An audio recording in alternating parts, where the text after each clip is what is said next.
Which is what if Naruto's charm made Konoha's strongest women fell in love with him. Naruto x Tsunade, Ino, and Shizune Part 1. And if you enjoy this fanfic then please press the like button and subscribe to my channel for more fanfic like this. And now let's start the fanfic. This is a little, big side project I've been working on in parallel with my other story. It takes on a main event, and has many endings. Some good, some bad, some really bad. Expect age difference, BDSM, torture, and possibly even Guru in some of them. I'll label them as bad endings. Until then, enjoy the first one. If one knew Senju Tsunade, they would gasp at the sight that would behold them if they entered the doors of the Hokage's office. In the Godime's hand was not a sake cup or even a stamp going at 100 miles an hour. It was reports, being carefully scrutinized by the Senju princess, and she didn't like what she saw. This particular report was of the shinobi birth rate, babies born between shinobi parents. In the last 2 years there had been 4. She also had reports on the dynamics of the shinobi academy. In the last 4 years, the percentage of shinobi parentage candidates had gone down from 33% to 16% with civilian candidates filling the vacant spots. Honestly, how the hell were they supposed to bolster their numbers with such a dismal growth? More importantly, what the hell was causing it? She had been cranking her brain over it for the past couple hours and knew she needed a break. Looking at the clock on the wall, she knew Shizune was with her VIP patient right now going through rehabilitation. She decided to walk to the hospital and check up on him. Setting down the reports, she locked up the office and headed out of the tower. Tsunade walked among the bustle of the village. The crowds buying various items from the vendors, the kids running past playing ninja, the group of kunoichis gabbing at a local restaurant. "He's such a pig," she heard from the group. She stopped to listen. "He's tried asking me out 5 times in the last 2 weeks, knowing full well that I don't have the time for a relationship. What's worse is the only reason he asked me out is because he got tired of being knocked out every time Minami rejected him. Seriously, that's as bad as Subaru. I thought he'd never stop pining for me, and then he goes and starts dating a civilian. Really, what a loser." She listened for a good 5 minutes as the group rambled on like schoolgirls, yet they were all in their 20s. The look in Tsunade's eyes was that of contemplation and a grim understanding. The kunoichi of this village were making themselves unattainable with overinflated egos, absurd expectations, and as much as she hated to admit it, too much feminism. Worse yet, it seemed to accelerate 3 years ago according to the reports, when she took office. With a somber look on her face she continued on. Every so often she'd see a kunoichi slug a male counterpart for saying something perverted, or staring at the wrong parts at the wrong time. Little by little her mood went south, until she ran across something that tipped the scale. "For the last time, no. I'm not going on a date with you," she heard a kunoichi shout near a fence line. Tsunade looked over to see an angry kunoichi and a downtrodden shinobi. "Honestly, is that all you men think about? Most likely trying to get me to sleep with you," the irate female ranted on. "Why not?" the kunoichi heard from behind her. "What the, Hokage-sama," she shouted when she saw the leader of the village behind her. "Why not? In the end, that's all dating and marriage are mating rituals. So why not go on a date?" Tsunade pressed on. "Wah, because it's perverted," the kunoichi answered like it was the dumbest question ever. "Perverted? Having is perverted. Is human nature. There's nothing perverted about dating or anything to do with it," she cried out. What? But you yourself shun every advance from a man and look where you got, Hokage-sama," the kunoichi defended. "Started when I came into office." The words played through her head. "I got a horrible position with too much paperwork, no husband, no kids, and no time to correct the biggest mistake of my life. Do not emulate me," she yelled out while shaking the poor girl. But he's n. Not MMMY type, Hokage-sama," the literally shaken kunoichi blurted between shakes. "Everything stopped. Type. He's not your type. What exactly is your type?" the less than completely lucid Hokage asked in a less than normal tone. Sensitive, emotional, sophisticated, talkative," she asked unsurely. Tsunade looked at her wide-eyed, a twitch in her right eye. You just defined a woman." Really?" the girl stuttered out. She dropped to the ground suddenly as the Hokage let go and started to stumble away, mumbling about how her female ninja were all turning into chaste lesbians. What was that all about?" the kunoichi asked, confused as to what happened. Before she could wonder about it further she felt herself being hoisted up and slung over her male counterpart's shoulder. "What do you think you're doing?" she demanded.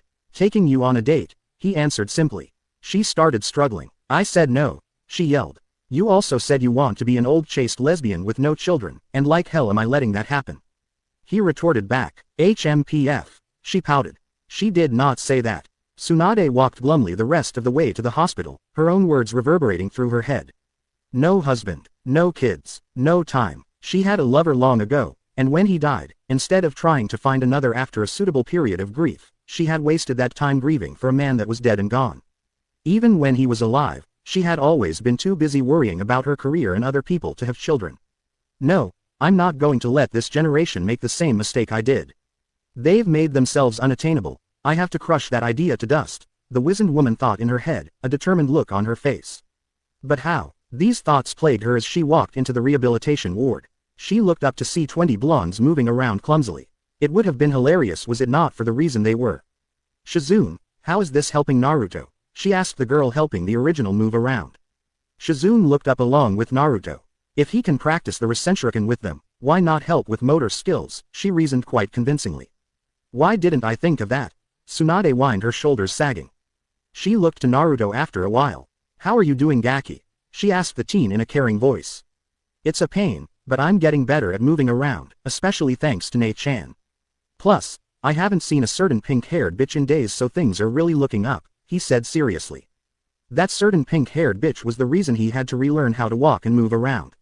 After another failed attempt at getting the Uchiha, Sakura took her anger out on Naruto. If the punch didn't do it, the boulder his head cracked on from the impact, or the fact she left him like that until someone found him and took him to the hospital did. She would love to thank whoever did save him, but the nurses couldn't remember who it was. When Tsunade found out what had happened, she was pissed to say the least. Sakura was stripped of her apprenticeship and position at the hospital, and was lucky she got out of that office with her life. She didn't see it that way and went to the hospital to make her displeasure known to Naruto. That was when the first sign that Naruto's personality had somewhat changed from the injury. Flashbackaroo. Naruto woke up slowly, his vision blurry and disoriented. All he could see was white. As his vision started to clear, he could see symmetrical lines in the white tiles. He put 2 and 2 together and figured he was in the hospital, staring up at the white tiled ceiling. He turned his head to see cards on the table next to the bed along with a vase full of flowers. They couldn't be for him, could they? How long was he out? The last thing he remembered was Sakura screaming at him about not getting Sasuke again and then punching him. He felt anger rise up in him. After all he had sacrificed to try and bring him back. It was then that he heard the door fly open. Naruto. I lost my position because of you. I never figured you could be so low as to use your relationship with the Hokage to get your way, the pink banshee screamed while marching toward him. Any attempt she was going to make to harm him stalled when a kunai sliced deeply into her cheek. She stared at his outstretched hand and blood-red eyes. Get out, he venomously growled out. She stood there dumbfounded until an IV stand found purchase in his throwing arm. I said get out, you ungrateful bitch, he roared as he, or it, threw the IV stand with such force that it bent around her chakra-enhanced guard. Fine, you demon, she roared as bedpans and gurney guards followed her out. He was about to throw the vase of flowers in rage, but controlled himself and put it down just before the Kyuubi's chakra receded and his movements became fumbles. Another person entered and he tensed up, thinking it might be Sakura again. He turned as best he could to see another girl. Wow, Naruto, you sure went all out, didn't you? I'm surprised you didn't throw the vase at her, Ino said, amazed at the anger she felt even outside the room. Naruto shook his head. Why waste such beautiful things by throwing them at such an ugly person? Thanks for the flowers, by the way, he said in a tired voice. Don't mention it, really. It's not a good time when I have to send a get-well assortment. Who gave you this? She asked, pulling the kunai that had been buried in the wall to the tether ring.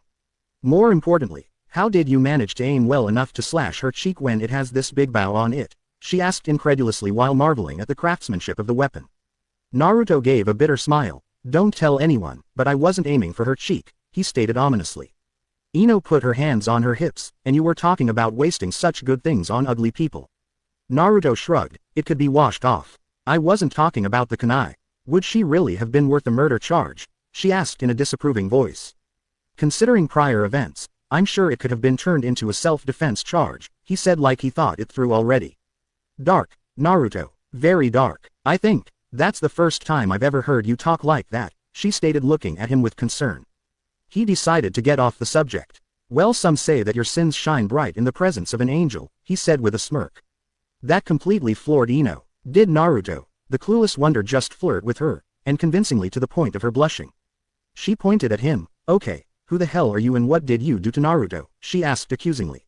He seemed to take it in stride. I'll tell you that when I figure it out, and you should be asking the pink floorboard the last one, he said with an amused smile. Until then, could you tell me why my arms and legs aren't working like they should? Ino, regaining her thoughts, looked down at his chart. Well, there was brain trauma caused, so it's possible it could have impaired your motor skills. It could also account for your change in personality. What's your favorite food? Ramen. Your favorite color? Orange. For now, what do you want to be? Hokage. Possibly, he stated unsurely. Ino looked baffled. Naruto was there, just one that seemed to be with doubt, or thought. Reflection. She couldn't wrap her head around it. I'll go tell the Hokage you're awake, she stated unsurely. Wait, I need to go to the bathroom. How am I supposed to do that? Ino. Catheter me, he stated with determination. B Baka, I'm not putting a catheter in you. Use the bedpan, she yelled with a furious blush as she stormed out the door. But I threw it out there, he yelled just before his bedpan was thrown back at him, hitting him in the chest. I'm not into that whole pain is pleasure thing. At least I think I'm not. Do it again, but this time speak ill of me too. Hentai. He heard her yell from down the hall. He smiled as he laid down. This new way of life could be fun. Flash Bakuru end. When Tsunade heard the story from a simmering Ino, she couldn't help but snort. As much as she was worried about long-term effects, the jolt to the head seemed to do him more good than bad. Or more bad than good, depending on what side of the gender spectrum you were on, she supposed. For Ino, it was the later, as Tsunade made her put a catheter in him. The grumbling from her apprentice was amusing, as was the blush on her face afterwards that would put the Hyuga heiress to shame. Good Naruto, I think by the end of the day, you should have most of your motor functions down, Shizune cheered at a slowly walking Naruto. Oh boy, then, I'll learn the alphabet, and how to ride my bike, and how to count to 100 million bajillion, and then, how to tie my shoes, he said humorously, causing the two women to laugh. Once the joke passed, Tsunade pondered on her previous predicament. Looking at the blonde in front of her, she decided to get a different perspective. Yes, hell had frozen over. She was going to ask advice from Naruto. But from what she's seen of the boy's altered personality, it might provide a sharper view than the idea would have bore before.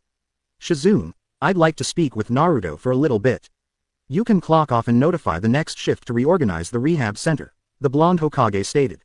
She got out of cleaning the place. Joy, hi Tsunade-sama. She cheered as she bolted out the door. Naruto was caught up in the dust as he fell backwards into a chair Tsunade had pushed forward in preemption. 1 second Tsunade-chan, he said as he popped his clones. After regaining their memories, he got up with as much grace as a newly minted chunin. Not bad, but not what he was at. Honestly Gaki, what the hell happened to the old nicknames? And why couldn't the new ones be any more respectable, she groaned. It was one of the things that she had noticed after the injury. While she wasn't fond of Ba-chan, she couldn't say Tsunade-chan was any more comfortable, but for different reasons. Respect as for the old Tsunade-chan. I'm 40 yay slap. She slapped her hand over her mouth and pierced him with a glare. Older than me, he finished for her. I don't believe that for 1 second. And why's that? She asked frustratingly.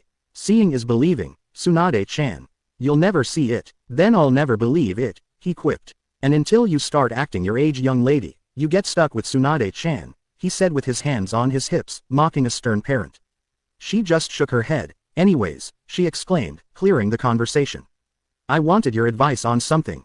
Naruto's eyebrows shot up faster than a window blind. You want my advice? He asked incredulously, pointing at himself in the process. Tsunade nodded. It must be something very important to need a second opinion. She nodded a little eagerly. Something that could even hold the very future of the village in its hand. She nodded even more eagerly. I will help you to the best of my ability, and together we will find a solution to this problem, he declared, causing her to nod furiously. So what are we waiting for? Let's crack this nut wide open. 50 Ryu please. She gave a determined nod and reached for her wallet before pausing. A second later the younger blonde's cheek was being stretched out by the older one. Nice try Gaki, she said with a smug smile. HWA's war for Shogue, he mumbled out. Batting the hand away from his cheek he regained himself. Alright, it will be free this time, just cause it's for the lovely woman that keeps this village from blowing itself up.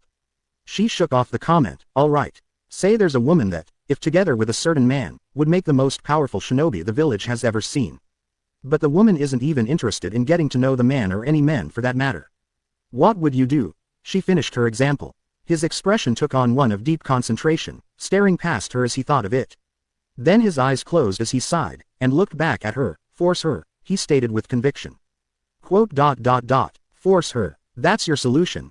She asked angrily. Basically yes. To be more in-depth, make them get married, and let the man take care of either mentally or physically convincing her with your backing of course. He elaborated. Tsunade looked at him as her brows furrowed. That sounds very close to rape, she retorted tensely. Well, you have to take into consideration that you're talking about pairing up ninja, which are a lot more adaptable than civilians. It's not an enemy nin capturing and violently raping a kunoichi, where pain, death, and torture are the likely outcomes. It's more like a forced marriage and consummation, where the only outcome could be either love, kids in old age, or hating each other's guts for the rest of their lives. Grr, I wish I had an example, he tried to explain. Naruto perked up as the raven-haired nurse that Shizune switched with walked into the room mumbling about cleaning up after her lazy superior. Before she knew it, her shoulders were being held fast. Nurse Chan, the Hokage has declared that we are now married, he stated, looking seriously. Her expression was priceless, like someone had just told her, her house was on fire. She looked pleadingly at the Hokage, but, playing along, she nodded in confirmation. BB but I don't even know why you, she squeaked out. Naruto nodded, indeed, but you will in a few days. For now though, it is our honeymoon, and we must consummate our marriage, he said seriously, gently pushing her up against the wall. Now she was a scared and nervous wreck. I but no I. Don't worry Nurse Chan, once we get to my apartment, I'll do all the work. The first thing I'll do after I lay you on the bed, is bind your hands above your head with a silk scarf, making you feel helpless, he described as he pulled her arms above her slender wrists with one hand. No, she squeaked out in fear. Oh yes, and then once I've taken in your beautiful form I will. She tensed up, looking ready to scream. Her eyes shot open as a small, gentle kiss was laid on her lips, a look of surprise was on her face. Kiss you, and seeing the look of surprise in your face, I go in for another, he softly spoke before another gentle kiss was given. She was cut off as another kiss enveloped her lips, this one lasting much longer than the last two. What used to be just fear was now mixed with what looked like nervousness. And after I have conquered your lips, I'll start conquering the rest of your beautiful body, starting with your neck, he said in a husky tone right into her ear. My neck ***, she gasped in shallowly as he started kissing down the length of her neck, her nerves firing warning signals causing her to squirm. Then he started on the other side, slowly and lightly kissing his way down. This is too soon, she mumbled out. Naruto looked at her with a gentle ruthlessness and connected his lips with hers once again. Her eyes shot open in surprise when a tongue entered her mouth and started teasing hers. Her eyes glazed as she started to reciprocate. She was too caught up in the kiss to realize, one by one, the buttons on the front of her uniform were being unbuttoned. Naruto pulled away from the kiss, leaving her looking at him with a glazed expression. Tsunade sat with a gawk and a blush. Where the hell did he learn how to do this? If he learned this from Jiraiya, what the hell had she been missing for so many decades? More importantly, it gave her the initial layout of what might be the most controversial and village-shaking plan of her term. Shaking her head back to reality, she spoke up. Thank you Naruto, you've made your point, she exclaimed, interrupting him. He stopped kissing her bare shoulders. All right, thank you very much for helping me Nurse Chan, he said giving a gentle smile. So, we're not married? She asked with a confused look. Naruto grinned. You sound a little disappointed Nurse Chan. Do you want to be? She jumped at the thought. Number, not so suddenly. She cried out as she felt the breeze on her chest when she waved her arms. She quickly put her uniform back on. Tsunade walked right past them while talking to herself conspiratorially. They both watched as she left. What was that all about? Naruto asked nobody in particular. I don't know. You stole my first kiss. She pointed at him with an angry pout. Naruto just smiled. You'll make someone a very happy husband, and I am lucky enough I got to steal your first kiss before him, he teased. She crossed her arms, still pouting. Baka. Tsunade tapped her chin with her pen as she looked at the paper in front of her. It was the labor of a lot of thinking and not enough sake, or maybe too much. Details. The plan had been whittled down to a very select bunch of rules that would ensure more couples, and less chaos, or controlled chaos anyways. The plan's rules were also simple. Any shinobi that catches a kunoichi would be legally banded, with special rings that didn't allow the two to go 20 feet from each other for the first 5 days. These rings also represented a legal marriage that would be recorded by the bander, and family names would be taken by the eligible party of the couple based on gender, parentage, and clan significance. All shinobi forces in the village, despite what branch, rank, clan or status, were subject to the event. Any member of a clan that was not married was subject. Civilians and married shinobi were not subject to it. Shinobi were encouraged to convince their partners of the marriage by any means they saw fit, but unnecessary, or excessive, use of force would be heavily looked down upon. Only one kunoichi per shinobi. No multiple partners. Kunoichi were also encouraged to actively participate if they had a shinobi in mind. Otherwise Godspeed. The rings were being made as she sat there. Simple wedding bands inscribed with a restraining seal and a matching ring for the caught partner. It cost a small fortune, but she had weaseled it out of the council somehow earlier this morning. She heard a knock at the door. Enter, she stated. Shizune popped out from behind the door. Good morning Tsunade-sama. Naru. She stopped and looked down at the paper her master was grinning triumphantly at. She read it, and her face went white as a sheet. What's this? She stated, trying to overcome her shock. The hunt. Tsunade answered with a smug smile. The hunt. Shizune repeated in horror. Indeed. Yesterday, Naruto gave some advice about a very serious matter, and it led to this, the Hokage answered. Her fingers interlaced in front of her as she narrowed her eyes deviously. What matter? What could be so bad as to do this? She asked, aghast that anything could warrant what would essentially turn Konoha into a battleground of the Shizune. How many babies of total shinobi parentage have you delivered in the last 3 years? Tsunade asked, already knowing the answer. Shizune was taken aback by the question. How many? 2.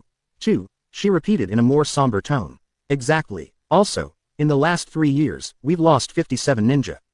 That doesn't lead to a sustainable shinobi force. Shizune, the Hokage, made her case. Shizune grabbed desperately though, but we get a lot from the civilian sector, which has given us most of its best already and is starting to exhaust. You've seen the academy rosters. Most of the new students come from purely civilian backgrounds. The class itinerary is getting more and more pathetic just to get a few through. Naruto's class was the shining light in the last 5 years for Kami's sake, and my graduating class had 2 times as many graduated teams out of it, she argued. I get the logic, but this. It would cause chaos through the whole thing.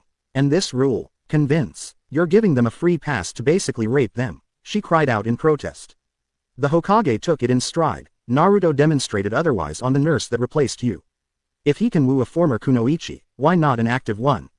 And if Naruto can do it, why can't other shinobi?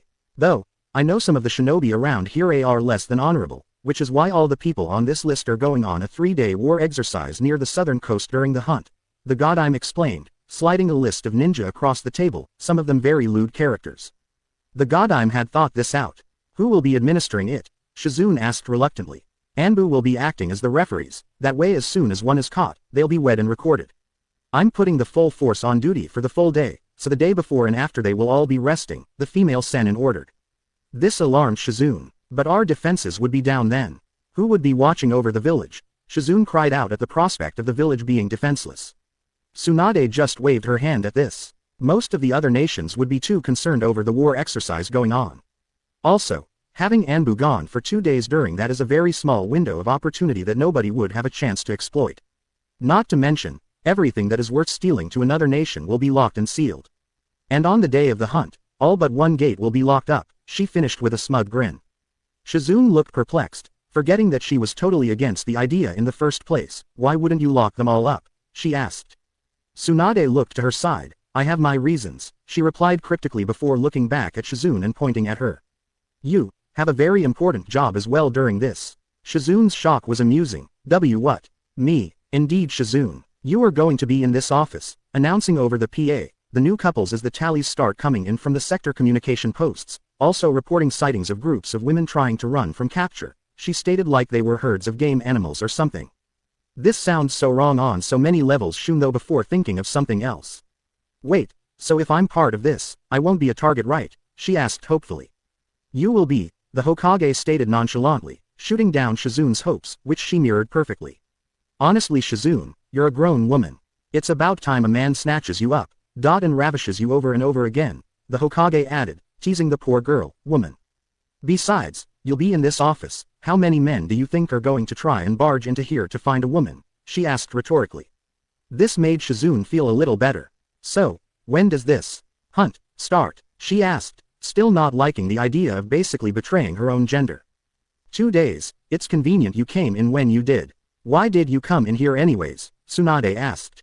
Oh, Naruto wanted to talk to you, she said going to the door.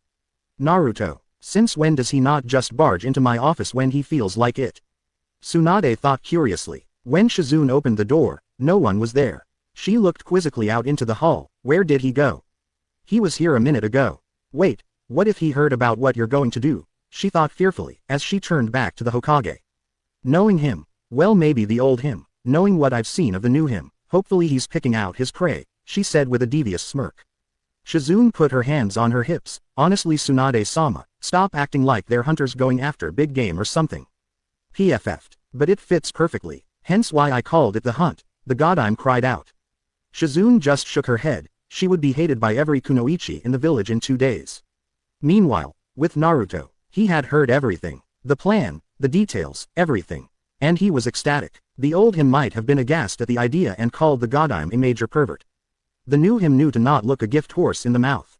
Of course, it also helped that he already had his prey in mind. But it required something special. With that in mind, he ran full speed for the gates. Konoha main gate. Kotetsu and Izumo lazily watched as the bustle of the town went on inside the gates. This time of the day usually left them with nothing to do, as most travelers came during morning hours and left at night or the next morning. Izumo rocked in his chair contemplating life when a dust cloud appeared down the main street and appeared to be making a beeline right for them. Izumo nudged his partner in crime to wake him up. Kotetsu, someone's coming, he warned him. Kotetsu cracked an eye to look at the cloud that was approaching rapidly. It better not be Guy again, he groaned, sitting up straight. It wasn't. What happened would confuse them for the next 2 days. Naruto screeched to a halt out of the cloud, produced hundreds of clones, and started waving them through the gate like a captain rallying his army. Go, go, go, you know what you're looking for and what to do when you find it. For great justice, he barked as he waved them through. For great justice, they all shouted as they charged through.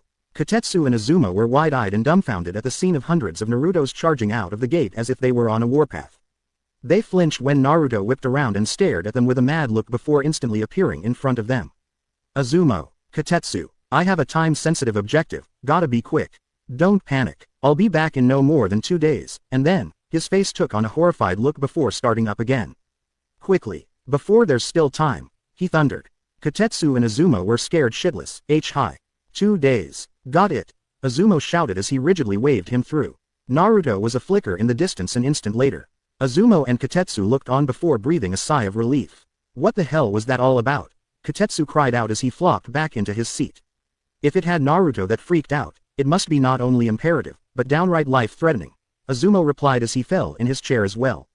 Silence reigned for a few seconds after until Kotetsu spoke up. Should we write this in our report? He asked. Izumo looked at him questioningly. Of course, why the hell would you ask that? Well, cause he didn't sign off, Kotetsu answered as he pointed at the log book. Izumo stared at it with a blank face.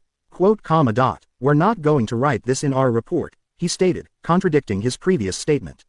His partner replied. Things went quiet again. The next day Tsunade sat in her chair, rubbing her hands together. Everything was coming to place. She had skillfully got her proposal okayed by the council through various wording that slipped around the nitty-gritty and said, what I will do will make Konoha stronger. They had no idea what the hell it was, but some of the clan heads couldn't help but feel like they were signing their own death warrants. As much as Tsunade was doing this for the village, she also liked to think she was also doing this for Naruto. With his recent insight on the pink-haired barbarian woman, a woman she had helped make, she could see the anger and frustration in his eyes which he did little to hide. Though his new personality did little to hide anything. Instead of being the dense, kind, loyal, knucklehead he used to be, he was a manipulative, kind, loyal, clever, blunt, smartass. Who seemed to flirt or get a joke in whenever he could. With this kind of opportunity, she hoped he'd get snagged by someone who deserves him.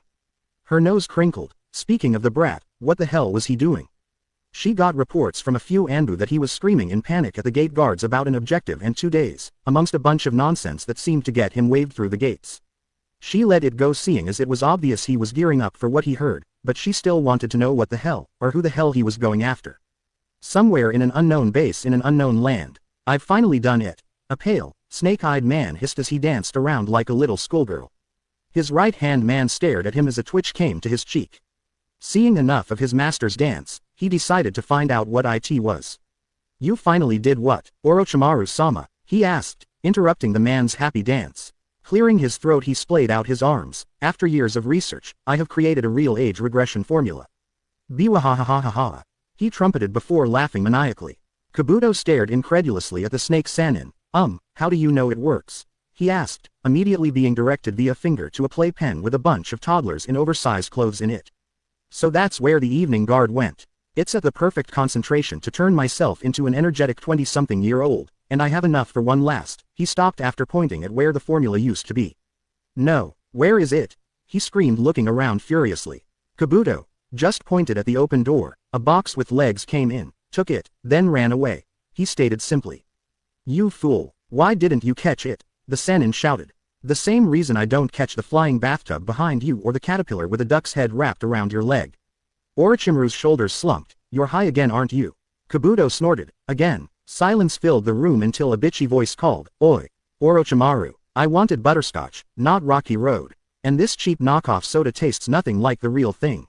Kabuto, sup. Prepare the brat. He was hoping to use the formula and then kill the Uchiha very slowly, but the best laid plans.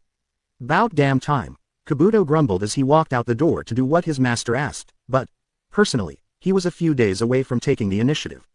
Gates of Konoha. It had been 2 days since Naruto left, but thankfully, he would arrive 8 hours before the event started. Kotetsu and Izumo braced themselves as a dust cloud appeared on the horizon outside the gates.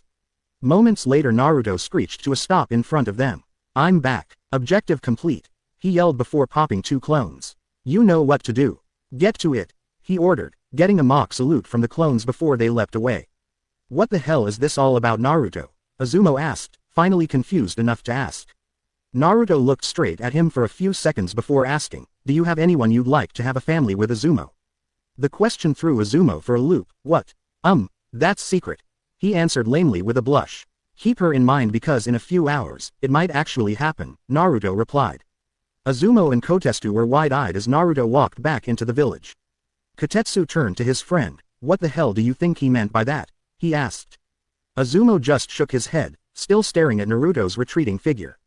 With Naruto. Naruto smiled as he walked down the street. One of his clones had found the store he was looking for, which was surprisingly run by Mitarashi Anko. Considering what the store sold, it did kinda fit her personality. Opening the door to the store let off a jingle. He looked to see Anko behind the counter, her cheek resting on her hand before she saw him. Oi, Gaki. Never thought I'd see you walk into my store, she stated with a smirk that Naruto returned. I'm surprised to see you have a store. As for being here, I have a few things that I need for someone, he stated as he handed her a list. Anko looked at the list and whistled. Geez Gaki, what the hell are you going to do with this? You're not going to, well, you know, Pinky. Naruto snorted, never in a million years. I think a cord of piano wire would be more suited for her. This is for someone else, he answered, ending cryptically. Anko looked at him uneasily. Do I even want to know what's going on? She asked. Naruto smirked, and ruined the surprise. No way, you'll have to wait to find out, Anko-chan. Anko snorted as she collected the items. Anko-chan. Someone's trying to buck for a discount. Naruto put on a mock aghast face. Me. I would never. Can't a man compliment a cute woman without an ulterior motive? Anko burst out laughing as she walked back up to the counter. Cute. Who the hell are you looking at, Gaki?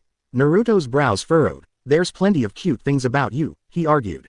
She decided to humor him. Oh really? Name a few then, she dared him. Well, there's the way your hair sticks up like a peacock tail, the way your nose twitches when you smell something good, the face you put on when you're eating a stick of dango, the way you pout when you're miffed, and especially the way you blush, Anko-chan, he said pointing at her as she kept from meeting his eyes with heated cheeks. HMPF. And here I thought you were staring at my chest all this time, she retorted. Naruto just waved his hand in front of himself. What's the fun of looking at a t-shirt under fishnet? He replied, causing her eyes to widen and look right at him. She pointed a finger at him. Ah. How the hell did you know that? And you admit to looking at my chest? Of course I admit to looking at your chest. I'm as sexually healthy as the next guy, kinda like how you kept getting glances in of my butt while you were getting everything I asked for, he countered with a smirk. She sheepishly stuck out her tongue as she scratched her chin. Careful, Anko-chan, or I might snatch you up tomorrow insta. He ended biting his tongue for letting that slip. Anko immediately caught on. Oh. And what, pray tell, is happening tomorrow? She asked with a sickeningly sweet smile on her face. Naruto narrowed his eyes. Talk discount. 20, 40, PFF, 25, 35. Grr. 30. 30 and you can't tell a living soul about this, he said with a look that promised eternal pain. Enko bit her lip. All right, deal, she conceded, shaking his hand. 3 minutes later, Enko was wide-eyed and her mouth agape. She really going to? Yup, I heard it from her myself. Well, through the door anyway, Naruto cut in, answering the question before looking back at her. So, what are you going to do? Enko recomposed herself and started tallying everything up. Hide and evade, she answered bluntly. Naruto quirked an eyebrow at that. Oh, I would figure you'd chase after someone. She crossed her arms in front of her. Well, you thought wrong.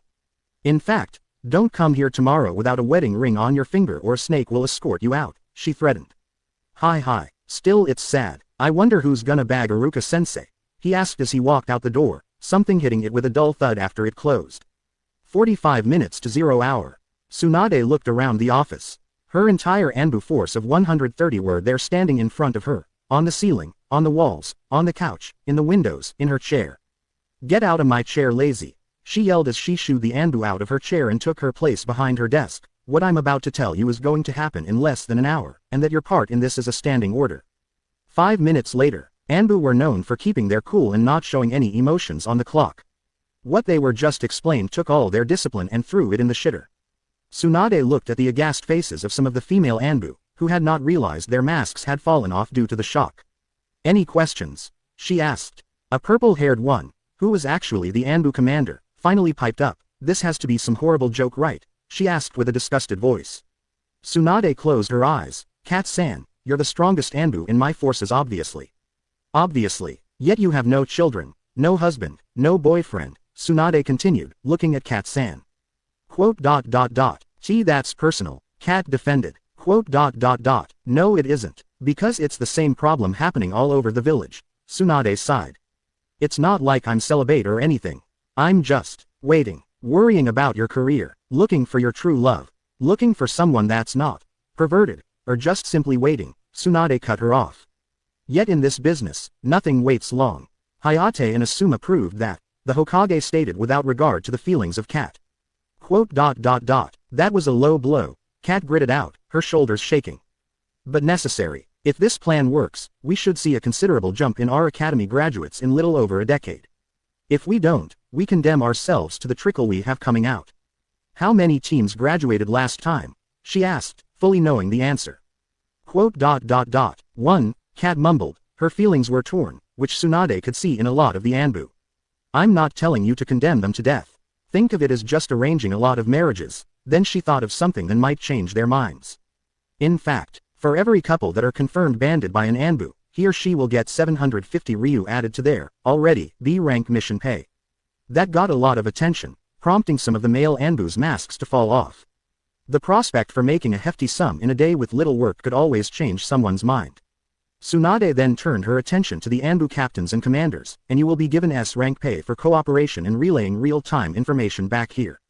You will also feel no repercussions from this since you were under my orders. She finished. Kat had finally seemed to have relented. Tenzo though, who was back in Anbu for the time being, raised his hand. What if the participants start using lethal force? He asked. If they do, arrest them like you would usually do. I have a plan for the female inmates as well anyways, she said with a devious grin. Tenzo felt a shiver go up his spine. Hi. Other than that, non-lethal force is allowed.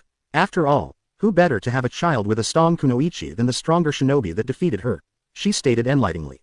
Survival of the fittest. If there are no other questions, you have half an hour to get to your stations and await the signal. Be sure to grab your allotment of bands on the way out, and be damn sure to be quick and quiet about getting them on their respective couples. Dismissed. She excused them. Unfortunately there were 130 of them and they had all forgot that fact as they tried to disperse quickly and just turned into a massive heap of flailing bodies on the floor. What the hell were you thinking? I wasn't. All the blood rushed to my head from hanging on the ceiling. Get your face out of my crotch. Where the hell did my mask go? Is this my leg or? Oh, Tsunade just sat down and pinched her nose as one by one, the Anbu untangled themselves from the heap and left. 10 miles out from Konoha. He had been feeling it for 2 days now. Something was going to happen in Konoha, and it was going to be epic. Strangely enough, it was the same senses he used to find material for his books. All he knew was, he had to get there and fast. With the vigor of a new lease on life, he sped up even faster. 15 minutes to 0 hour. Kotetsu and Azuma waited in earnest as the sun started to rise and the bustle of ninja and civilians alike started to play in the streets. 5 minutes ago their radio squeaked.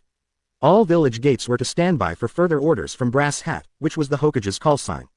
The radio came back to life. This is Brass Hat to all gates. Close up the garden except for the tulips.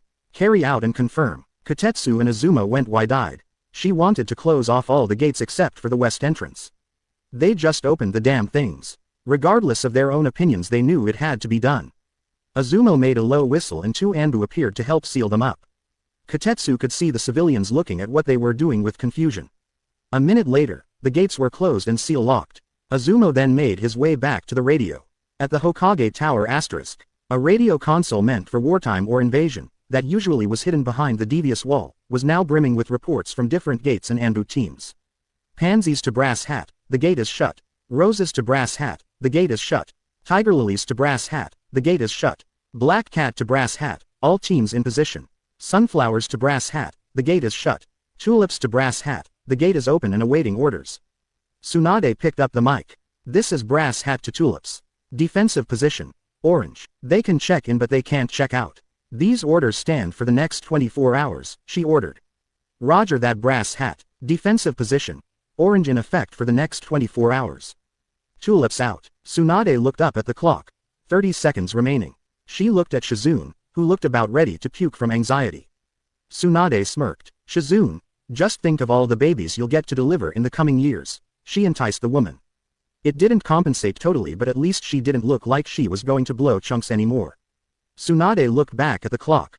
3, 2, 1, showtime. She picked up the mic and flipped the switch for the village-wide PA system.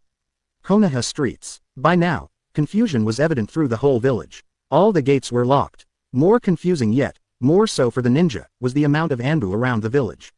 It was like the entire force was out today. Many thought it was part of the war game that had been started a day ago, but even that didn't make much sense due to the roster for the war game. Only a few notable characters were participating in that war game and none of them were very polished. Suddenly, in a burst of static, the PA system came to life. This is the Godime Hokage speaking to all shinobi forces. For the next 24 hours the village will be sealed for an event that has been created by me, and approved by the council. First, I will tell you the rules of this event. Event. Rules. All shinobi forces in the village, despite what branch, rank, clan or status, are subject to this event. Any member of a clan that is not married is subject as well. What the hell? Non-married shinobi are clan members. Brains started churning. Civilians and married shinobi are not subject to it. Only one kunoichi per shinobi. No multiple partners. Partners. What the hell was this? A giant dance-off. Kunoichi are also encouraged to participate if they have a shinobi in mind. Otherwise, Godspeed to you. Lethal force is not to be used. Non-lethal force is acceptable. Sounds about right for a shinobi dance-off. Any shinobi that catches a kunoichi will be legally banded with special wedding bands that won't allow you to go 20 feet from each other for the first 5 days or after a reasonable amount of copulation, whichever comes first. These rings also represent a legal and unbreakable marriage that will be recorded by Anbu. Family names will be taken by the eligible party of the couple based on gender, parentage, and clan significance. Blue faces. This was no dance-off. Shinobi or kunoichi are encouraged to convince their partners of the marriage during the honeymoon any way he or she sees fit. Unnecessary or excessive use of force will be heavily looked down upon. Otherwise, welcome to the hunt, Hajime. There were a few seconds of raw silence laced with dread and fear, until one shinobi turned his head to the stunned kunoichi next to him, and grabbed the arm of her jacket. Wedding bands phased onto their fingers faster than they could think. Then all hell broke loose. Surprisingly, it was the couple that Tsunade snapped at a couple days ago that started the chain reaction. Blocks away from the tower *, Naruto flew across the rooftops towards his objective, passing the Anbu teams watching, like vultures, the chaos happening below, phasing out every now and then to bind another couple together before appearing back on the rooftops. Yelling and screaming came from the streets below. Ignoring them, he pressed on. His target was in sight. Hopefully, he's be able to take her by surprise. He was willing to find out. Inside the tower *, Shizune started rattling off new couples over the PA system. 28 so far, and it was picking up speed. The kunoichi were still disorganized, so sighting reports would come later. It's working, Shizune. It's working. Tsunade exclaimed as she rubbed her hands together while looking down at the chaos that was ensuing. Shizune just wept anime-style tears. Her master had finally gone insane. Before she could concentrate again, the doors blew open and an orange blur flew in. It threw a vial at Tsunade, who had just turned from the window with a look of shock. The next instant, the glass broke and Tsunade was enveloped in a cloud of smoke. "Tsunade-sama!" Shizune shouted as she and the lone Anbu guard went to save her, but a pair of arms blocked their paths, belonging to none other than Naruto. "Stay away from the cloud, she's fine, but you won't be," he quickly blurted out. They could hear coughing and cursing in the cloud, so they knew she was alive. "What the hell is this? Gaki, you better have a damn good explanation," Tsunade hissed as the cloud cleared to reveal that she was absolutely fine. Yet, her voice sounded crispier, more lively, more smooth. "Indeed I do, Tsunade-chan, but first, take your henge off," he stated, causing shock all around the room. "Like hell I would ever let you see. Tsunade, trust me," he stated seriously, a look in his eye that she had not seen on many men at many times. Finally, she relented. "Fine, but don't say I didn't warn you," she stated in a low voice before looking into her mirror pensively. Finally with a sigh, she put her hands into the ram sign. "Kai," she stated, a shimmer, and it looked like nothing happened. Confusion played across Tsunade's face as she tried over and over again to dispel the young-looking facade. What the hell?" she stated, trying not to put too much hope into what she was seeing lest it be a horrible joke. "Let's just say you have 30 more years before you have to worry about seeing whatever you were hiding, again," he stated, to which her eyes went wide. "I'm young again, how?" she stated as she started trembling. "How is not important. What is that you are, and that you have a while before it goes away," he stated as he walked over to her. She was truly shocked. She had a second chance. A chance to change things. I don't know what to say, Naruto, but grab. What the hell are you doing?" she finished as Naruto wrapped his arms quickly around her waist. "Gotcha, Tsunade-chan," he stated over her shoulder with a smirk. Bands phased onto their ring fingers moments later. Shizune started announcing it through the PA with a smirk. Announcement. Senju Tsunade has been caught by Uzumaki Naruto. Due to the gravity of both clan names, they are now Senju Uzumaki Naruto and Senju Uzumaki Tsunade. She cried out in shock. Shizune just gave her the peace sign. But I'm the Hokage. I'm not eligible," she argued. "Last time I looked, the Hokage was part of the shinobi forces, and you did say, all of the shinobi forces," Naruto countered. But I can't be your wife. I've always thought of you as a younger brother, or a son," she kept arguing as she struggled. "And I'm grateful, but now you don't have to. Especially after we have a son," he replied with a sly smirk. Her desperation grew after that as her chest grew tight. But I'm still the Hokage, so I order you to stop," she barely managed to squeak out. He chuckled and talked right next to her ear. But Suna-chan, as your prior orders stated, I'm supposed to convince you any way I see fit." He breathed into her ear, causing shivers down her side, "so I guess I'm going to have to do a lot of convincing." With little argument left, she tried the old-fashioned way. Force. But try as she might, it was like the Gaki was 10 times stronger than her. She struggled as he started walking out the door with her over his shoulder. "Damn it, why can't I get free?" she cried out as she pounded on his back, which should have, at least, stunned him. "It helps when your strength is chakra-based, and that I know seals," he replied as they continued on. 45 minutes later, this was something Tsunade could have never even contemplated in one of her drunken stupors. Yet here she was, chained spread-eagle to Naruto's bed with pink shackles. She tugged futilely on them. With her chakra sealed off, almost all of her strength was gone. That was kinda pathetic. No, that was really pathetic now that she really thought about it. "Another thing you can rectify with your second chance," she heard in response to her thoughts. She whipped her head to the door to see Naruto without the jacket on, just his pants and a black t-shirt. "Stop reading my thoughts, jerk," she snapped, causing him to raise an eyebrow. "It was hard not to with the faces you were making while struggling, Tsunade-chan," he sighed before perking up. "But if you want to go to the main event so quickly, who am I to deny you?" he claimed as he sat down right beside her and went in for a kiss. Wymmph. Her protest was cut off as her lips were coupled with his. Disbelief played across her face as he continued and shuddered moments later when his tongue started teasing hers. When he finally broke off, her breaths were erratic. If Naruto had looked at her face fully, he would have seen the shock written on her face, but as it was, he went for her neck and started kissing and nibbling his way down to her collarbone. Butterflies were doing aerial maneuvers in her stomach, and her chest felt like it was being constricted. She tried to form an argument, words, anything, yet it was like her body was against her. "Well, Let's see what my new wife looks like under these clothes, Naruto stated, causing Tsunade to find her voice again. And no, you can't, she cried out. Sure I can, I just start by untying your sash, he proclaimed as he did just that, untying the thin piece of fabric and pulling it out from under her. Wait, I don't feel well, she stuttered out as she writhed against her bonds. Naruto looked up at her. Then we should take your top off so you can cool down, he answered as he took hold of the flaps of fabric and pulled them apart, resulting in a squeak from Tsunade. Her stomach enlarged now visible, Naruto took a moment to take it in. Her were absolutely beautiful, very firm G-cups that seemed to defy gravity. Being the best medic in the world had advantages in staving off sagging. It probably didn't hurt that she lost 30 years of nature taking its course. Please, stop looking at me, gasped. She had attempted to beg for the cessation of the humiliation she was in but was quickly cut off as Naruto started kissing around her navel, sending spasms and sparks through her stomach. Tsunade hadn't been touched like this in years, decades, and now it was a boy who she had admired, who had almost been like a son to her, administering such sensations. A boy who was obviously more a man than she'd like to think, and one who she was legally married to. As much as she'd like to keep contemplating, the sensations grew too distracting, especially as he kissed between the valley of her. He then raised his head, turned to her right, and latched onto her nipple with a suction. He voiced, his mouth full of Tsunade's, as he started playing with her nipple with his tongue. She tried desperately to resist moaning but, whether it be from lack of attention over the years or the recession in age, it was too overwhelming. Aha! She grunted as Naruto continued his ministrations, and even started kneading her other. Now you're starting to feel it, Naruto teased with approval after pulling off her with an audible pop, yet still kneading her other. I'm not feeling any HHHHUH thing, you pervert, she managed to groan out. Oh really? He humored her, before taking his other hand and sliding it down into her pants. Her breath hitched in her throat as her whole body shuddered, feeling the foreign hand rubbing up and down her slit.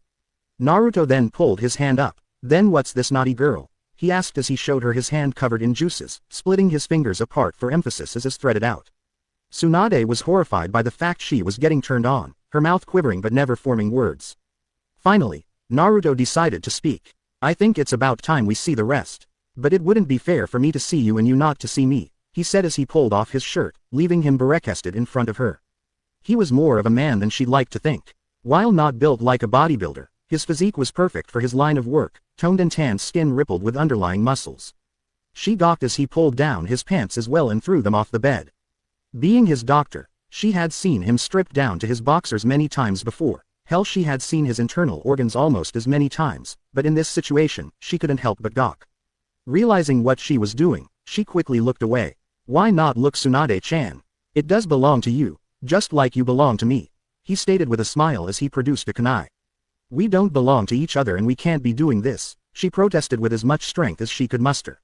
Oh really? Physically, you're only 9 years older than me, I obviously have a physical attraction to you, and from what I just saw, vice versa. We've known each other for years to the point of comfort, and I know, from experience, you would make a great mother, he stated as he used the kunai to cut away her pants. We just can't, she replied lamely. Naruto looked up and smirked, and, yet, we are, he retorted as he made a familiar hand sign, a clone popping into existence a moment later. Tsunade's mind raced on what it was for, but the answer came when it picked up a harness gag and moved towards her head. She tried to resist but a pinch of her inner thigh made her let out a gasp, giving the clone enough time to shove the bit into her mouth and harness it around and over her head, even with her feeble thrashing. MMGUUUMM, she protested, but stopped when she realized what embarrassing sounds she was making through the gag. Her concentration was cut short anyways as Naruto slipped off his boxers, showing to Tsunade his well-endowed member. She was so fixated on it that she didn't feel him cutting off her panties until she felt the breeze on her entrance, which elicited a sharp intake of breath, knowing that they were both now completely. She could only see so much between the valley of her firm, but she could definitely see Naruto looking down at her crotch with a surprised look. You're full of surprises, Suna-chan. I would have never thought you shaved, he stated in a delighted voice as he watched her try to hide her face, a tears welling up in the corners of her eyes from the embarrassment. Naruto just thought it was cute before doing something Tsunade had never expected. Gulk! She cried out in surprise and pleasure as Naruto's tongue lapped at the entrance of her womanhood. Never did she have a lover eat or even lick her out. Not even Dan would do it. The feeling was overwhelming. Tsunade squirmed, trying to get away from the tongue that was quickly invading her, but Naruto wrapped his arms around her hips, keeping her right in place and she moaned and writhed. Soon enough, she felt a tightness that she hadn't felt in years. Her moaning became grunts and her hips started to lift off the bed, but Naruto stayed taut, still probing her and rubbing at her nub. In no time at all, she finally went over the edge. Gug! She cried out as her muscles spasmed with the orgasm, causing her to shudder uncontrollably. After a half-dozen seconds, she finally went limp in Naruto's grasp. She panted and stared aimlessly at the ceiling as the afterglow faded, mindlessly noticing the mirror image staring back at her. Wow honey, that was a pretty intense orgasm. I bet you can't wait to find out what the main event is going to feel like, he teased as he got in between her legs. Her eyes refocused in shock as her head shot up to see Naruto lining his member up with her entrance. Before she could even make an attempt to struggle, his tip was already in her and he was starting to push more and more of himself into her. Gah! She cried out as the stiff appendage stretched out a piece of herself that hadn't been used in a long while. After a few uncomfortable moments, she finally adjusted to the invader, allowing her to stop squinting and realize that Naruto was above her looking down into her eyes. Without warning, he leaned in and planted a kiss right on her forehead before resting his upon hers. There's no going back now Suna-chan, and with that, he started to pump into her, relishing in the tightness. Tsunade's head fell back into the pillow as a dozen different sensations ran through her body. She opened her eyes after a while only to see, from the mirror on the ceiling, Naruto pumping in and out of her shave. She could see him sucking on her, she could see his tone thrusting in sync with the sparks of pleasure she was feeling. She could see everything. Embarrassment came once again, but this time it seemed to only increase the ache she was feeling throughout her body. Her rusty experience, and Naruto's inexperience cut the activity short as both of them felt the coils tightening, and fast. Tsunade's grunts got louder and more desperate just as Naruto's did. I'm almost there Suna-chan, he grunted out as he started thrusting harder into her. She was too swept up in the moment to respond, or even remember that neither of them were wearing protection. With one final thrust, both of them went over the edge as Tsunade cried out from the overwhelming orgasm and the feeling of hot seed spilling into her abdomen. Naruto fell on top of her as their orgasms died, each panting in contentment. After a while, Naruto propped himself back up. That was great Suna-chan. I can't wait to find out what it feels like after round 5, he stated with blunt honesty, causing her eyes to shoot open and start pleading through the gag, but to little avail. Oh no honey, I said I was going to do a lot of convincing. And you know I never go back on my word, he said with a devious smile. MGGoof. Tsunade cried out futilely, already feeling his member starting to harden again. She could only think of one explanation. It has to be the damn Kyuubi. 9 hours later, Tsunade's head was swimming, barely on the edge of consciousness. She limply turned her head to see Naruto, who had finally dropped from the amount of times they had done it. The amount of times, the amount of positions, the amount of toys. She could feel the half-dead vibrators still hanging off her nipple rings. Where she got them, she couldn't remember. By the end of it, Tsunade was sure he was tapping into the Kyuubi's chakra to keep going, which seemed to just make things even more intense. How she wasn't unconscious as well was a miracle. She managed to pull herself into a sitting position, her bouncing before resting atop the bustless leather corset. She clumsily slid her feet, clad in latex, thigh-high, chunky heel stipper boots, down onto the floor, and pushed herself up, with no help from her leather monoglove-encased arms behind her back. With as much grace as a drunk, she started hobbling towards the door, cum dribbling from her like and tipped over shampoo bottle. Her thoughts were void of logic and reason. Maybe if I can clean it out in time, I won't get pregnant. Maybe he'll forget about all this if I'm not here. Maybe. Her ambled thoughts were cut off as the collar around her neck went tight and she was pulled harshly back onto the bed by the leash attached to it. Any attempt to right herself were dashed as a hand grabbed her by the back of the head and pinned her to the bed. She tried shouting through the gag still in her mouth, and it only grew louder as she felt Naruto slide against her cunt, smearing his semen all over it, before pushing into a part that hadn't been ventured yet. Her grew. Glugrolf. Gah! She screamed out as he shoved his into her virgin in one thrust. Her body exploded in pain, causing her to clench her eyes and bite into the bit, but Naruto didn't give her time to adjust before he pulled on her pigtails, yanking her head back, and straighted thrusting hard into her. Every thrust produced a cry from Tsunade and a grunt from Naruto, who was totally swept up in red chakra, which was leaking into Tsunade as well.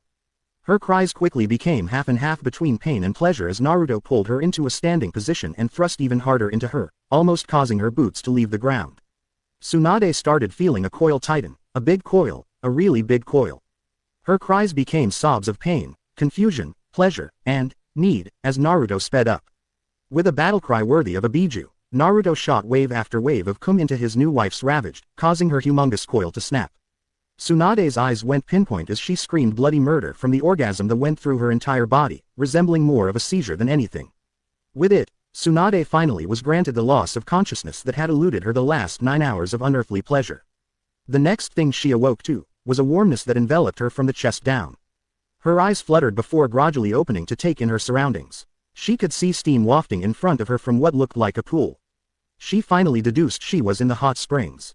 Did I dream the whole thing? She thought as she started to try and get up. It was only then that she felt the pressure of arms wrapped around her body. She turned her head to see Naruto behind her, holding her so she wouldn't drown. His eyes were closed and his head resting against her back. It seemed like he was asleep, but Tsunade knew he wasn't. "Finally awake, honey?" he asked, not moving from his comfortable position. The words sent a buzz of electricity down her back before she answered. "Why, yeah. How long?" "Not very long. About 3 hours. I'm sure if we go back to the Hokage Tower, we can see how the hunt is going so far," he offered. Tsunade stayed quiet for a minute before sighing to herself. "You know, finding out who has been caught or not is less thrilling when you've been caught as well," she stated with a small amount of accusation. "True," Naruto stated simply as he rested his chin on her shoulder, small amounts of his breath tickling her ear and neck. "So I take it I've thoroughly convinced you." Silence reigned until Tsunade spoke up. "You could have gone after anyone else in the village." "Why me?"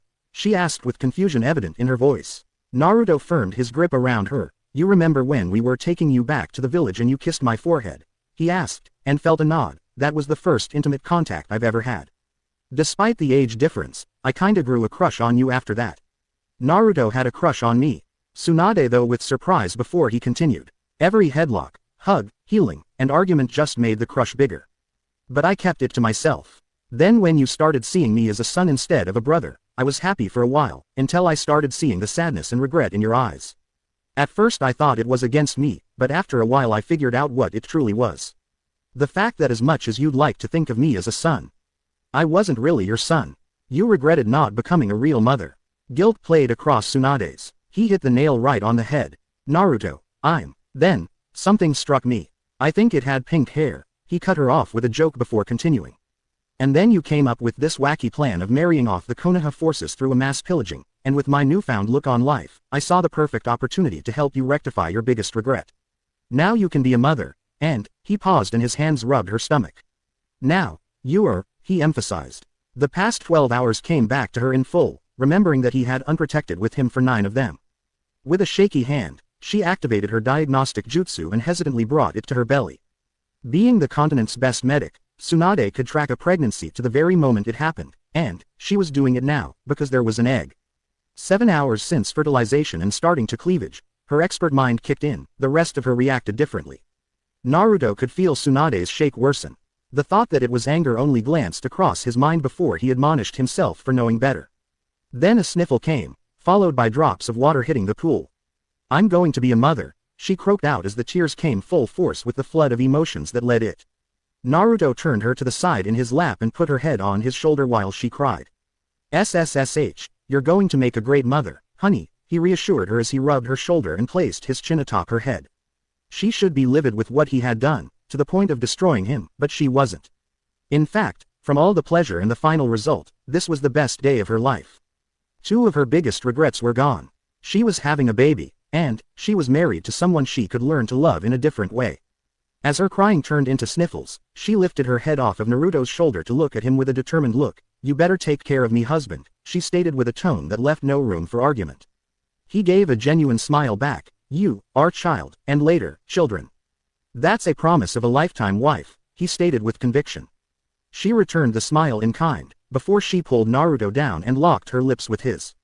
It lasted only a few chaste seconds, but, being their impromptu wedding kiss, it felt like it lasted a lifetime. When they finally broke apart, Tsunade put her head against Naruto's chest, basking in a sense of completeness to her life. It was in this position that she remembered something else. "Honey, yes Suna-chan, why are there rings through my nipples?" she asked with deadpan. "Ah, yes, your nipples were, inverted, as you probably know. And it was futile trying to get the vibrating clamps onto them. So I kinda pierced them to keep them out. And since they kinda add to your charm, I just kept them in," he answered as he scratched the back of his head. "Oh really?" Tsunade chimed with her eyes shaded. Before Naruto knew it, he was in a headlock getting a super noogie. And I think having a bald spot on your head would add to your charm, she yelled as he flailed around trying to get free. Finally he just picked her up and dove under the water, eliciting a shriek from her. She surfaced a half a second after him. You jerk, she cried out as she started splashing him, which he returned, which promptly turned into a water fight. Take this, she declared as she put all her strength into the splash, which promptly turned into a miniature tsunami and then hit Naruto dead force. She blinked owlishly in surprise. Apparently he took the seal off sometime. She looked around but couldn't find him. Just when she started fearing she killed her husband already, Naruto shot up right between her legs and grabbed them, taking her for a trip on his shoulders. Don't scare me like that, she yelled out as he looked up at her with a grin.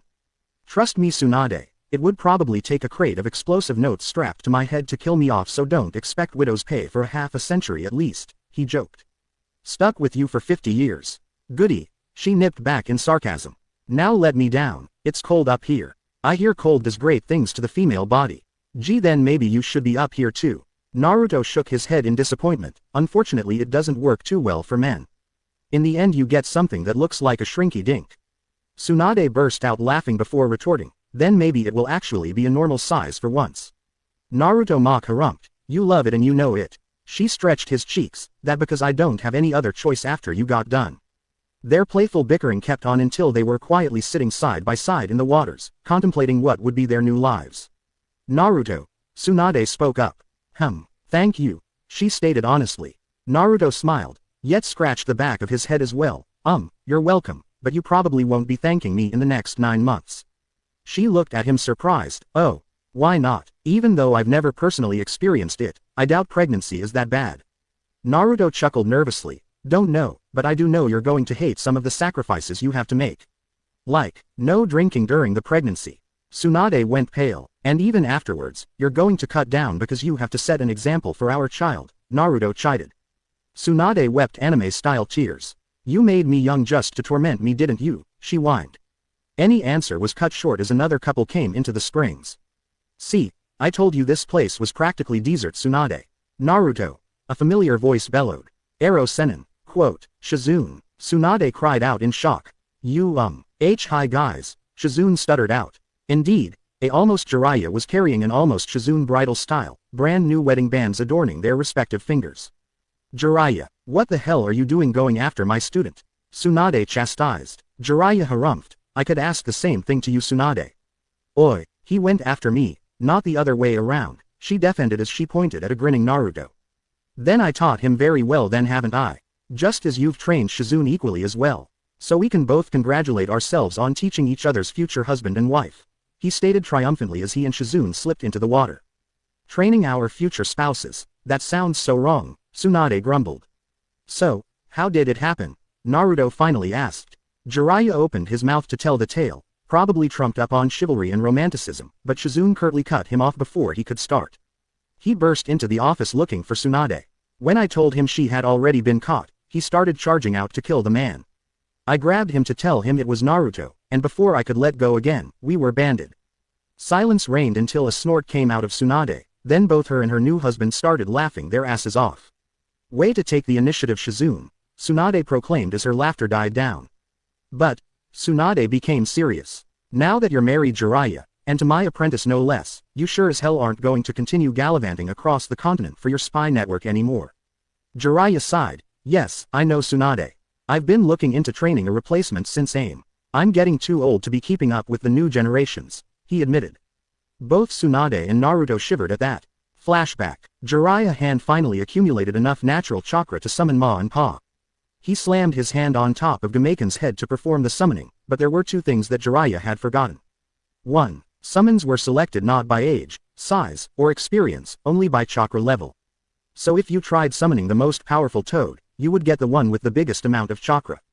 2. He had sent Naruto to the toads early for sage training, and he sure as hell had more chakra than any of the toads did. Poof. What the hell? Ibeo. I was just, finally. Ero Sennin. Naruto stared at Jiraiya, who stared back at Naruto with horror. Naruto, what the hell are you doing here? Jiraiya cried out. Naruto flailed his arms around in frustration. How should I know? Quote. Any more argument was dashed as pain attacked again. So, you brought the Kyuubi host to us, how kind. Conan, capture him while I take care of Jiraiya. Flashback end. That decision led to their escape, as Naruto had managed to take Konan by surprise and, as much as he didn't like it, take her hostage against the Rinnegan user, who was apprehensive to attack while she was in danger. Jiraiya told him why after they escaped. Good. Take care of her then. Anyways, we've had our honeymoon, so let us leave you to have yours. After all, I still have a village to run, she said, getting up and pulling Naruto with her. Jiraiya and Shizune just stared dumbfounded as they left. Were those? Yes. In her. Yes. Gaki works quick, don't he? Yes he does, Shizune admitted, looking back on the day. Asterisk timeskip. Tsunade's eyes bore a hole through the perpetrators in front of her. They had done many things wrong, but this takes the cake. Okay. 1. Why are you not in school? Again, and 2. What in Kami's name possessed you to dye the Inuzuka dogs pink? She yelled out. Ah, come on mom. School is boring, especially since dad taught us most of the stuff already. Besides, they look better pink. Kushina piped up with arms flailing, her red hair fluttering around and hazel eyes looking at Tsunade rebelliously. Also, one of them peed on me when I was in a tree, piped up Hiruzen, Kushina's twin brother. Both were 10. Had Tsunade checked herself thoroughly, she would have seen another egg. Instead of red hair, he had dirty blonde, making him look like a male Tsunade. Tsunade pinched the bridge of her nose. Why the hell she let Tenzo teach them how to use Mokuden, she would never know. Every bloodline has a trigger. The Mokuden's trigger was demonic chakra. Chakra that Naruto had unintentionally pumped into her while he was pumping other stuff into her. She herself developed the bloodline as well, but not as strong as her children. And how the hell did you talk your sister into helping you? Tsunade looked down at the 8-year-old Naruto, who looked just like the fabled Oryoku no Jutsu figure of her namesake. The fox had taken a special interest in her because she even had her father's whisker marks and her grandmother's appetite. They promised me all the ramen I could eat, she yelled with a pout. You little tattletale. Kushina pointed accusingly at Naruto, who blew a raspberry in response. Quiet. Tsunade bellowed as she rubbed her temples. Her husband was so taking this job soon. What did they do this time? Naruto's voice cut in as he let himself in through the window. Gone was the physique of a teenager, and in its place was the visage of a 27-year-old elite Junin. They dyed the Inuzuka's dogs pink. I had to listen to Tsun shriek like a madwoman for an hour because of it, Tsunade exasperated. Naruto broke down laughing. I shoulda known that was you guys, he managed to get out as he kept laughing. Tsunade crossed her arms and glared at her husband as he continued to laugh. Finally, his laughter died down and he looked at the three. You guys sure play some good pranks, you're almost as good as I was when I was your age. The three looked hopeful that he was their ticket to freedom from punishment. But you know what I also did when I was your age. What's that? The three asked. Took responsibility for them afterwards, he said sternly. 3 sets of shoulders slumped, before a very irate Iruka showed up to drag them all back to school. At least they didn't get Jiraiya's kids involved this time, Naruto reasoned.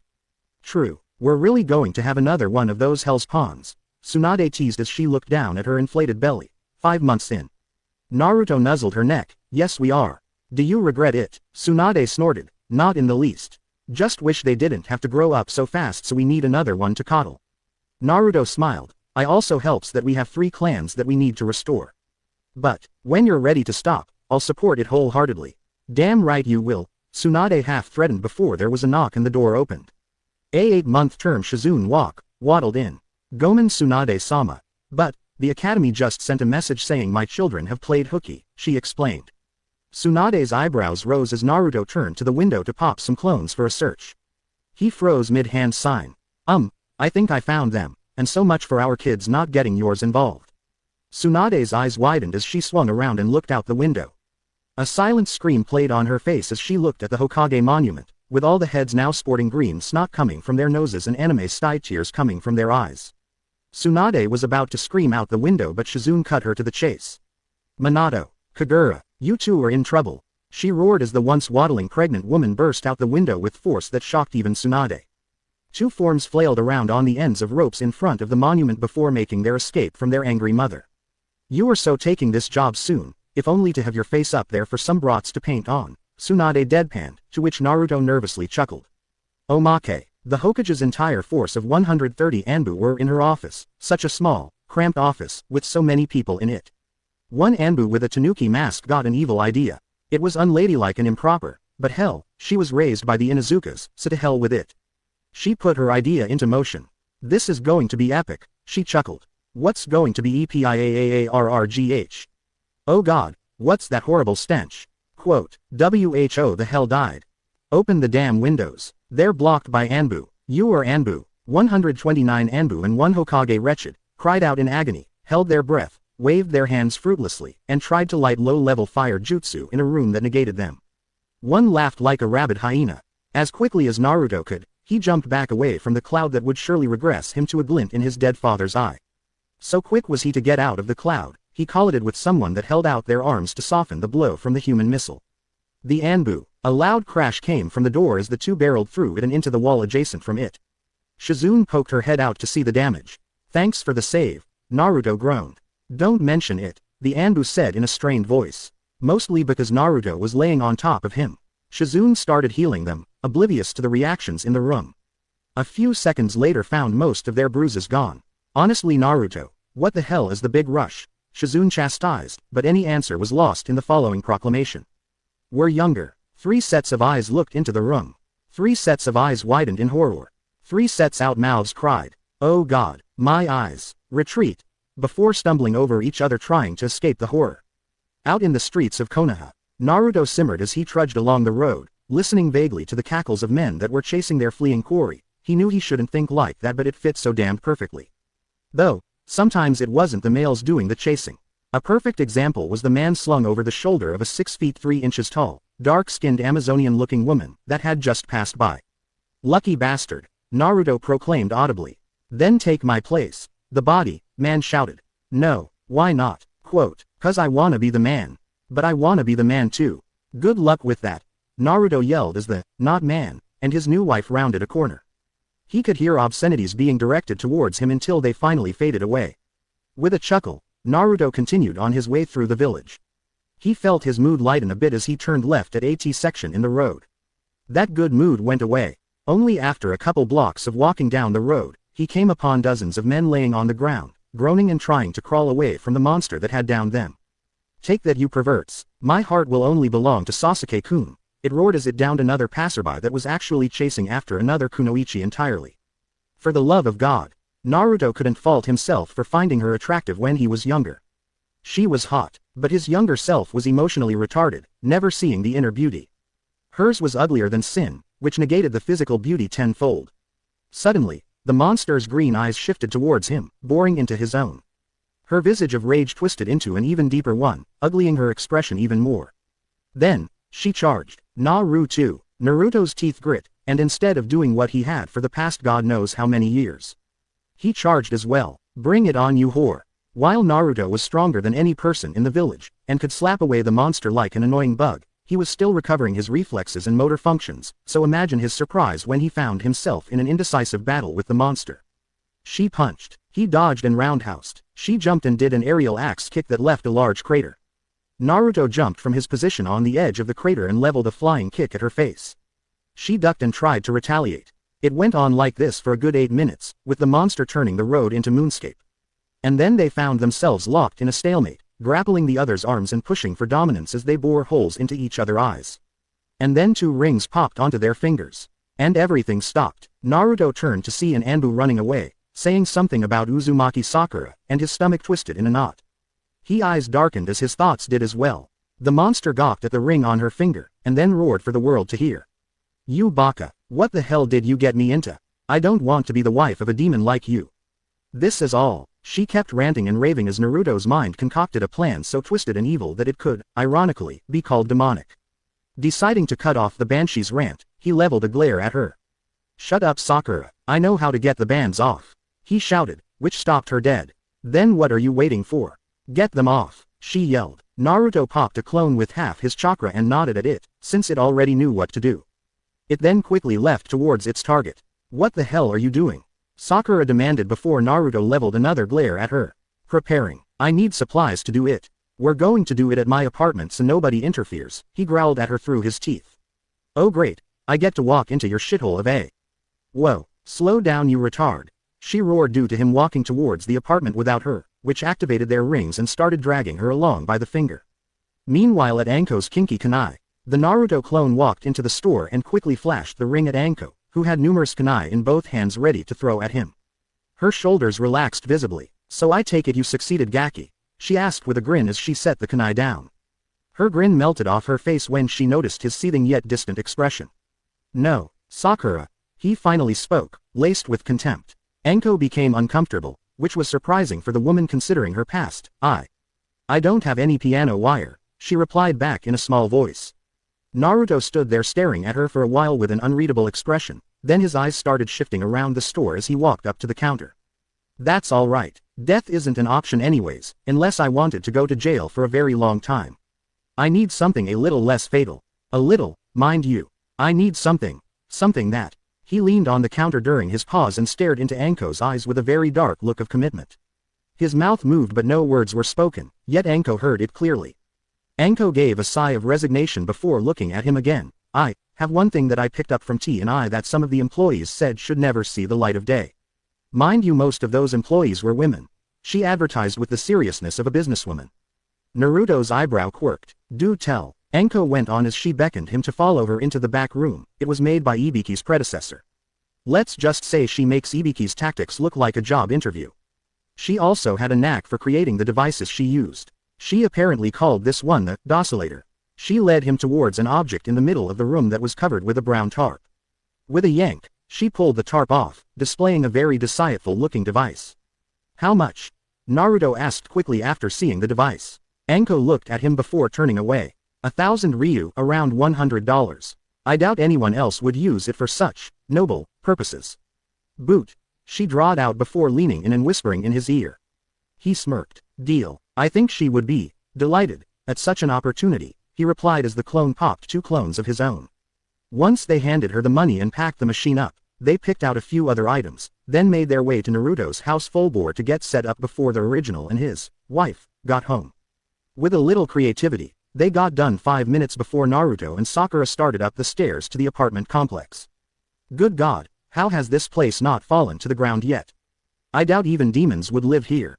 The clones heard Sakura insulting their home as the two grew closer.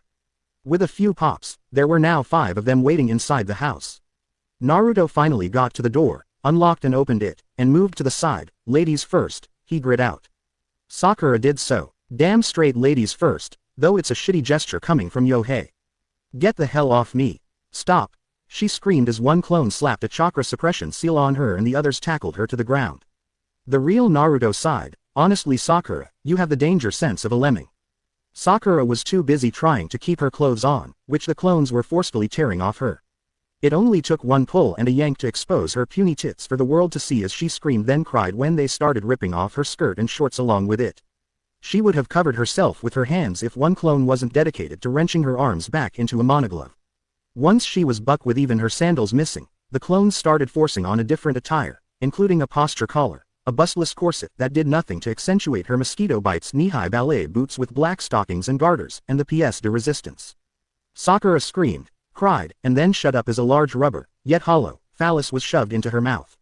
Then she struggled as the leather hood it was attached to was pulled to her face, forcing the phallus into the back of her mouth, and then wrapped tightly over her head, only allowing her fearful green eyes to be seen through 2 holes, and her nose as well, which had been pulled up with nose hooks, which fit perfectly with the 2 leather pig ears on top of the hood. When the clones were finished, they attached a leash to the posture collar and pulled her harshly to her feet, which stumbled in the tricky ballet boots, causing her to choke until she finally was able to put her weight on them. Naruto cupped her chin, forcing her to look into his cold eyes. I lied. There is no way to get them off. What do you have to say about that, wife? He asked with an amused undertone. Boo-ee-ee-ee-h. Bway. She looked down at her mouth in horror when she heard was came out instead of a scream. Naruto laughed darkly. My, you sound like a pig, Sakura. You look like one too. To think you fit the name better than Ino ever did. I wonder what she'd say if she saw you now. Tears started to form in Sakura's eyes as she tried not making a sound, yet a few squeals still managed to make it through. Naruto continued on. Since you're stuck as my wife, I obviously can't have you running around with the attitude you've been showing, so I have to train you into a good little housewife. It will be a long road, and quite a painful one I might add. Speaking of which, there was something I wanted to do before I start you down the path, he finished as he grabbed her leash, drug her towards the couch and forcefully folded her over the couch with her facing him. She tried to brace for what she knew was coming, but her prediction proved to be horrifyingly wrong as he felt him pushing a small amount of lube into her. Squeals fell on deaf ears as he lined himself up with Sakura's exit and pushed himself into the hilt. The squeal that followed was almost deafening, as were the ones that followed as he started pumping enthusiastically into her. Sakura's legs flailed around as she tried to find something to push herself off of him, but it was all for naught as he stopped thrusting, pulled her legs between his and locked them with his, forcing her thighs together, and started pumping again, which added fuel to the fire that was burning in her intestines. With a guttural cry, he unloaded himself into her, abused and pulled out of the way as she sank to the floor and sobbed to herself, which just sounded like a pig in heat really. He nodded to his clones and they went on either side of her and picked her up wholly. Sakura's eyes were clenched shut, tears running down her hooded face as she felt the clones pick her up. She felt the tears cool as air rushed past her face from movement. When it stopped, she managed to pry an eye open, only for the other one to shoot open in horror with the first as she laid eyes on the contraption that dominated the room. It looked like a rounded-top wooden horse, except it had two vicious-looking, 10-inch, rubber-spiked dildos standing proudly out of the top of it. Wires and other attachment laid on a tray right next to the table. The clones started moving towards it, which prompted Sakura to start flailing and squealing, but with her chakra cut off, she was pitifully weak. The clones split between the two sides of the horse, pulling Sakura's legs apart with them, and moving over the dildos. With one fell drop, they impaled Sakura's two lower orifices on the dildos, eliciting a scream that made Naruto happy that the apartment complex was completely his. Sakura screamed, sobbed to herself as blood ran down the front dildo, yet the clones were busy doing other things, like stabbing strange clamps through her nipples, belly button, clitoris and vaginal folds while she was distracted with the greatest pain of them all. Another hooked cuffs to her booted feet and ran them with leather tethers down to anchors on the floor, before wrenching them tight, causing whatever wasn't impaled on the dildos to dig into the rounded top of the horse, which was actually covered in dull spiked steel. Once the clones were finished, they popped out of existence, leaving only Naruto and Sakura into the room. Buea, B-U-E-E-H, Naruto could almost hear the pleading in the squeals she elicited from the gag. No, Sakura, the time for pleading is gone. You'll have popped out a few of our kids before I even start considering that you've finally made up for your transgressions. And by then, well, who knows what you'll be. Look at the bright side though, can't think of one. Anyways. He left off, coming up to her with a syringe and shooting her in the arm with something. That will make sure you really feel every orgasm you have in the next 3 days, he explained as he hooked an IV drip up to her. Once he was done, he flipped a switch, set up a camera, and waved at her as he walked out of the room and shut the door, leaving Sakura to stare at herself in the mirror that had been placed in front of her. She looked disgusting, like some perverted half-human, half-animal. Her situation finally hit her full bore and she silently cried to herself, that is until the machine started up. The vibrators came to life inside of her, making her realize that she actually felt pleasure down there, a lot of it. Then the clamps, which were attached to wires that ran into the horse, sparked to life in a literal sense, as electricity started coursing through different parts of her body at different times and intensities. It took Sakura only minutes to come to a mind-blowing orgasm, eliciting a shrill squeal from her. The same came from the second about 10 minutes later. When the third came, it was more pained. Then came the desperation as she realized the machine wasn't going to stop. She remembered what Naruto said. 3 days. She desperately thrashed around after the fourth mind-shattering orgasm hit her, but to no avail as the tethers kept her taut on the machine. Naruto sealed the room off with a sound-minimizing seal as Sakura hit her 6th orgasm, and only in an hour and a half. Maybe he shouldn't have given her such a large dose of that sexual-enhancing drug. Well, too late for that. One thing he didn't account for was the tether between the rings, so he was stuck in the next room for the next 3 days, or whenever the damn rings stopped doing that. I think Tsunade just told everybody about the until enough copulation has taken place, so they end up with each other out of affection or a broken condom, he mused to himself. It made sense. Speaking of which, he popped a clone and gestured it to go while he had another get him some shit to do for the next 3 days. At the Hokage Tower, the hunt was going perfectly. Over 400 couples had been already registered and it wasn't even noon yet. Her happiness was somewhat cut down thanks to Shizune running away, leaving her to do the announcing and updates, but her newfound youth made up for it. Speaking of which, she needed to thank the. Her eyes stopped on one of the couples listed and she felt a pit in her stomach. Uzumaki Naruto and Uzumaki Sakura. She wanted to hope that it was another Sakura, but it was from the same Anbu that called in medics to care for a bunch of wounded shinobi in the same vicinity. Oh, and her maiden name was there staring her in the face. They must have gotten into a fight and the Anbu jumped on it, she thought. It made sense. She doubted Naruto would cower under the girl now. A knock on the door brought her attention away from the outcome. Enter. Her stomach clenched when she saw Naruto enter with Sakura nowhere in sight. The bands were meant to keep them close, so that meant either you chopped off her hand or you killed her, neither of which I'm really liking the idea of, she stated without even letting him speak. He caught on right after she finished. Neither. I'm just a clone. She's completely whole and still alive, he answered. Tsunade sighed in relief, but it was short-lived. Though, what we're doing to her would be most definitely frowned upon. He continued with a quotation from the rules, which definitely did make Tsunade frown. Naruto, she said with warning in her tone, but he was ready for the argument. I know, it's horrible and appalling, but with her attitude. God, her attitude. I'm sure if I hadn't chanced upon her she probably would have killed someone sooner or later, and she would have been a lost cause anyways. I know you're going to hate me saying this, but she needed to be broken of that and everything else she's become lately. I would never do it to any other woman, and you know that, he reasoned. I could get them off with some time. You could find another girl, she offered after a while. The clone sighed in resignation as it flopped into the chair in front of her desk. I already thought of that. By then every kunoichi in the village would be coupled, so I'd either have to go with a civilian, no thank you, or look outside of Konoha for a wife. And while I know a few, I can't really bring them back considering they're running their own countries or loyal to other villages. I hate to say it, but I'm stuck with Namikaze Uzumaki Sakura. He finished with hesitation from the alien-sounding name. Tsunade had to think so too. Sigh. I'm guessing I should write her off then, she asked, the question giving Naruto his answer to her position on it.